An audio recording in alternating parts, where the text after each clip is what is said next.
আমি এখানে সম্পূর্ণ ঘরোয়া উপকরণ দিয়ে খুব সহজেই অসাধারণ চীনা কাঁকড়া বানিয়ে দেখাবো। এবার এক মুঠো চীনা বাদাম ফ্রাই প্যানে ভালো করে ভেজে মিক্সিতে পেস্ট করে নিতে হবে। এরপর ওই পাত্রে 1 গ্লাস জল দিয়ে জল ফুটে উঠলে সামান্য লবণ হলুদ দিয়ে কাঁকড়াগুলি দিয়ে 5 মিনিট ঢাকা দিয়ে সিদ্ধ করে নিতে হবে। এবার কড়াইতে সর্ষের তেল দিয়ে তেল গরম হলে সামান্য পাঁচফোড়ন, লঙ্কা, তেজপাতা ফোড়ন দিয়ে একটা বড় সাইজের কুচানো পেঁয়াজ দিয়ে নাড়াচাড়া করে 1 চামচ রসুন বাটা, 1 চামচ আদা কাঁচা লঙ্কা বাটা দিয়ে নাড়াচাড়া করে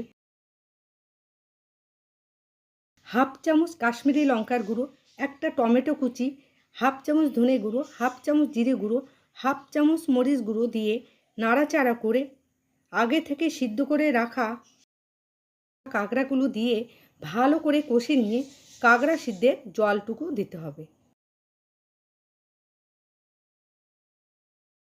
ফুটে উঠলে ওর মধ্যে পেস্ট করা বাদাম দিয়ে দিতে হবে।